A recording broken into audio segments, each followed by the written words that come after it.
Olá pessoal, tudo bem? Professor Leandro aqui mais uma vez com vocês. Na última aula a gente já conversou sobre alguns fundamentos de game design e algumas características primordiais que um game designer precisa ter. Nessa aula de hoje a gente vai falar um pouco sobre a experiência de jogar, sobre o que é a experiência de um jogador e como um jogo cria essa experiência. O designer, ele tem a função de criar experiências. Que danada é uma experiência? Como é que você descreve uma experiência? É bem difícil você chegar a uma conclusão do que é uma boa ou do que é uma ruim experiência. Como é que você descreveria isso? Como é que o designer vai criar uma grande experiência? Por exemplo, tente perguntar ao seu amigo, ao seu colega, a quem você quiser, que já jogou alguma coisa. Qual é o melhor jogo dele? Qual o jogo preferido dele? Ou dela? Como é que essa pessoa chegaria nessa conclusão? É muito provável que essa pessoa envolveria a descrição do jogo com um conjunto de paixões e conexões com o jogo, com a história que o jogo apresenta, com o gameplay que o jogo apresenta, de tal forma que aquela experiência foi tão positiva que ficou marcada como a experiência favorita dela. Mas não necessariamente aquela experiência vai ser a mesma para as outras pessoas. É exatamente igual a perguntar qual é a comida favorita de alguém, certo? Observe que a comida, principalmente comidas ou bebidas, envolvem uma experiência. Então pergunte qual é o vinho favorito de alguém. E provavelmente alguém vai responder que o vinho favorito é algum que ele consumiu na viagem, do lua de mel, de férias, em algum lugar que era muito especial, junto com pessoas especiais, num momento muito especial. A bebida em si faz parte de uma experiência. O jogo em si faz parte de uma experiência. Então, quando alguém lhe causa, por exemplo, medo e você está disposto a passar por uma experiência de medo, aquele jogo que vai lhe causar um medo absurdo, um suspense muito forte, vai lhe trazer uma experiência muito positiva e marcante para aquele jogo. A grande sacada de um game designer é fazer com que você tenha o jogo como uma ferramenta para causar, para trazer experiências. Será que o objetivo principal de um game design seria simplesmente criar jogos ou o jogo seria simplesmente um meio para um fim? E esse fim seria justamente criar uma experiência nas pessoas. Quando as pessoas jogam, elas têm uma experiência e é com ela que os designers estão preocupados. É com a experiência de jogar. Então, se você chega para alguém e diz, qual a sua experiência em jogar Call of Duty? Ou qual a sua experiência em jogar algum jogo de tiro em primeira pessoa que simule guerra? Ou o cara quer ser um soldado, o cara quer fazer parte de uma guerra, o cara quer fazer parte de uma equipe que destrói o mal dentro de um ambiente de guerra, e daí para frente. É bem complexa a experiência mental. A experiência, na verdade, ela é naturalmente incomparável porque ela faz parte da cabeça das pessoas. Ela é muito difícil de descrever porque é uma experiência unicamente pessoal. Se eu fosse dizer que o jogo, na verdade, é uma experiência, eu estaria falando alguma coisa errada. O jogo habilita uma experiência. O jogo habilita a sua experiência de sentir algo que vai ser marcante. E quanto mais marcante for essa experiência, mais o seu jogo será sucesso. O jogo não é a experiência em si, por si só. O jogo habilita uma determinada experiência. Um exemplo de uma árvore que cai no meio da floresta e ninguém viu, nenhuma experiência foi causada. Provavelmente a árvore também não caiu. Uma pergunta bem filosófica.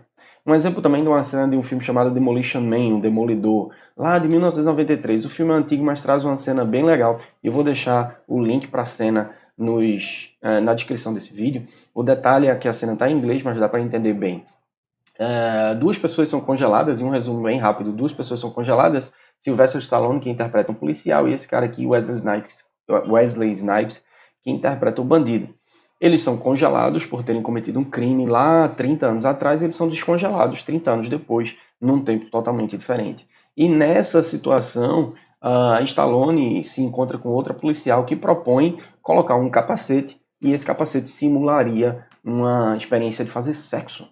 Algo totalmente estranho para aquele que não conhecia aquelas regras. Vejam a cena que vocês vão entender como a experiência está na cabeça das pessoas que vivem alguma coisa. Será que a gente conseguiria colocar a cabeça, um capacete na cabeça do nosso jogador, do nosso público-alvo e dizer tenha uma experiência de medo, tenha uma experiência de aventura? Muito provavelmente não. Mas o jogo pode ser um meio para esse fim. As experiências em jogos, elas normalmente são não lineares, ou seja, você tem uma experiência muito boa que pode ser um pouco ruim, depois muito boa que pode ser um pouco ruim, e essa experiência ela pode viver um ciclo de idas e vindas até você criar uma experiência realmente positiva. Para entender as experiências humanas, eu teria que passar aqui por muitos exemplos de psicologia, antropologia e algumas regras de game design, algumas regras de design de uma forma geral, chamada de rules of thumb, ou seja, as regras legais que dão certo, que sempre dão certo. Por exemplo, algumas coisas são contra a xenofobia. Ou se você no seu jogo resolver atacar animais.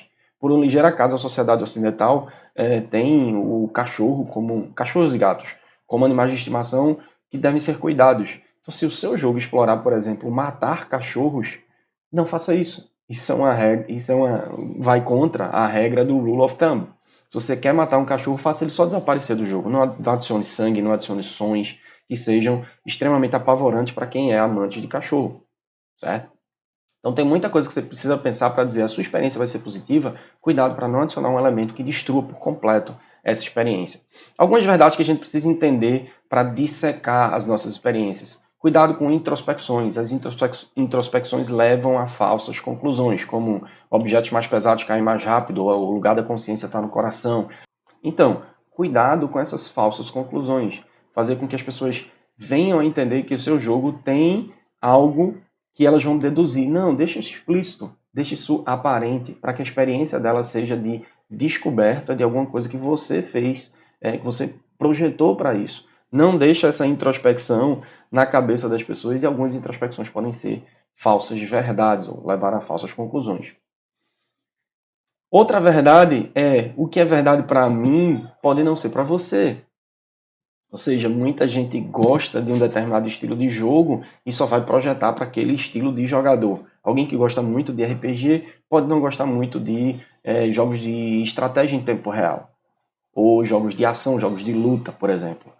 Então, se você é um game designer e só pensa, eu só crio jogos para pessoas que gostam da mesma coisa que eu gosto, você já cortou o seu público-alvo a 5% do que ele deveria ser. Então, muito cuidado com isso. As opiniões das pessoas, elas não devem ser confiadas, porque as opiniões levam a falsas conclusões baseadas nos sentimentos dela. Eu já fiz várias experiências em outras edições da disciplina e pedi para as pessoas escolherem um jogo e falarem sobre o jogo.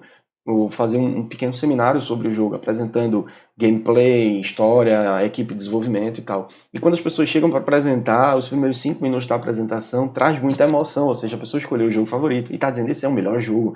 Já teve pessoa de apresentar, professor, esse aqui é o melhor jogo que eu já joguei na minha vida e eu acho que todas as pessoas deveriam achar a mesma coisa. Por quê? Elas estão envolvendo muita emoção, então cuidado com a opinião das pessoas. A verdade de alguém não é a verdade de outras pessoas. Para você observar isso, usa playtesting. Coloca o cara para jogar e vê se ele realmente está executando o que você acha que seria executado naquele determinado momento do jogo.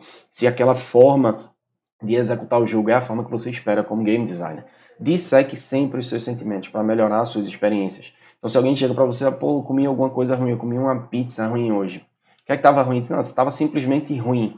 Assim, mas o que é que estava ruim? Ela estava fria, ela estava dura, ela estava empapada, ela estava muito doce, muito salgada, muito azeda, ou não tinha molho, ou tinha molho demais, ou tinha muito queijo. Diz aí o que é que estava acontecendo, disseca esses teus sentimentos para mim, e a pessoa diz, não, eu não sei, a pizza estava simplesmente ruim. Simplesmente ruim não dá para você chegar numa conclusão do que é que você deve balancear no jogo para que aquele jogo seja interessante para mais pessoas. Então, muito cuidado quando você está criando experiências do seu jogo, disseque os seus sentimentos, os sentimentos dos seus jogadores, através de playtesting ou não, através de entrevistas, muito cuidado com as opiniões das pessoas, de tal forma que você consiga dissecar o sentimento das pessoas em relação ao seu jogo. A equipe de desenvolvimento é bem importante para isso, porque a própria equipe de desenvolvimento é o primeiro playtester, o primeiro beta tester do seu jogo. Destrua o chamado princípio de Heisenberg. O princípio de Heisenberg ele chega num determinado momento que ele, baseado na observação de um determinado ato, você muda o ato em si. Ou seja, se você diz para uma pessoa que você está observando ela ao jogar, é muito provável que ela vá jogar de uma forma diferente. Deixe ela jogar sem saber que está sendo observada. Então, se for um jogo de violência, por exemplo, a pessoa tiver que agir de forma muito violenta no jogo, espontaneamente, ela vai agir. Se você observar essa pessoa, é muito provável que ela vai ser um pouco mais comedida e não vai explorar efetivamente o sentimento, a experiência real de explorar total violência no jogo. Imagine que você vai descrever uma essência de uma experiência. E eu chego aqui para vocês e trago uma experiência completamente distinta de alguém que mora em Recife, lugar onde está acontecendo esse curso de jogos digitais. online pela primeira vez, mas que esse vídeo pode ir para alguma outra parte do mundo. E imagine que você esteja descrevendo um jogo que vai brincar com neve. Aqui em Recife, por acaso, a mínima histórica é 17 graus e raramente você vai ver, ou raramente, ou impossível de você ver neve na nossa cidade. Mas como é que você descreveria uma cena de uma experiência de nevar? Ou de jogar um joguinho que envolve neve? Será que alguém que nunca viu neve conseguiria descrever uma boa experiência de neve? Ou muito provavelmente você precisaria estudar para entender qual é a experiência. Ou muito provavelmente você precisaria ir para algum lugar que estivesse nevando para descrever essa experiência. Ou conversar com pessoas que já viveram a experiência de brincar na neve de alguma forma. Imagine essa experiência. Muita neve, sem aula, não tem aula, as crianças podem brincar na rua, as aulas foram suspensas e o céu está bem azul. A grande diferença de quando está nevando e o céu está nublado ou ainda está nevando é que a neve pode estar molhada. A neve molhada gera muita lama, não fica aquela neve branquinha como a gente imagina. Então o que pode acontecer? Céu azul, já nevou, a neve já sedimentou e o que está em cima está bem flocado, porque não derreteu ainda. Então imagine, muita neve, sem aula, céu azul, muito frio, mas está ensolarado. Então as pessoas estão agasalhadas, mas está ensolarado e o sol diminui a sensação térmica, diminui a sensação de você estar com muito frio, já não tem vento, você está recebendo um sol. As brincadeiras são na rua mesmo e a neve é fácil de pegar com a mão, ou seja, você não precisa pegar no gelo, o gelo é rígido, a neve não, a neve você consegue fazer uma bola e gerar uma bola mais rápido. Se for uma neve que está sedimentada demais, você não consegue pegar ela com a mão, isso gera uma experiência ruim. Crianças para todo lado, está todo mundo brincando e alguém joga uma bola de neve bem alto, mostra o céu azul, ensolarado, cutscene, mostra o nome do seu jogo, escolhe o seu modo de jogo e volta para a neve para dizer agora você vai ter um determinado objetivo, que é fazer bola de neve com a mão e jogar nas outras pessoas que estão passando na sua frente. Então imagine a criação de uma experiência para quem nunca viu neve. A tendência é que você crie na cabeça da pessoa, mesmo que nunca tenha visto neve, que ela tenha uma experiência positiva em estar na neve. Provavelmente quem já esteve na neve vai ver que isso não é muito verdade. Muitas das coisas de quando está nevando ficam enlamaçadas, feias, não é tão divertido. A ideia é você sempre pensar em criar uma experiência positiva, analisando os sentimentos das pessoas. Pergunte-se sempre as questões: qual a experiência que eu quero para o meu jogador? Qual a experiência que eu quero que o meu jogador tenha? Ele vai ter uma experiência muito positiva em estar na neve, por exemplo. O que é essencial para essa experiência? Essencial é a palavra aqui. Cuidado para não adicionar muitos elementos na sua experiência e tirar o essencial, que é, no nosso caso, como exemplo, jogar bolas de neve em elementos que estão passando. Uma outra pessoa, um cachorro, um animal, um brinquedo, por exemplo. Como o meu jogo vai capturar essa essência? Essa é a essência da sua experiência. Então você precisa ser muito criativo, artista, ou artístico, digamos assim, para capturar uma essência logo no início do seu jogo, logo nos seus primeiros 30 segundos, 1 minuto de gameplay e transmitir essa essência para o jogador. Beleza? Uma forma interessante de você transmitir a experiência para o jogador é trazendo um tema relevante. O tema já introduz a experiência que você quer que o jogador tenha. Na próxima aula a gente fala sobre tema de jogo. Se você está assistindo, deixa esse like para a gente saber que você está interessado no assunto. Até a próxima!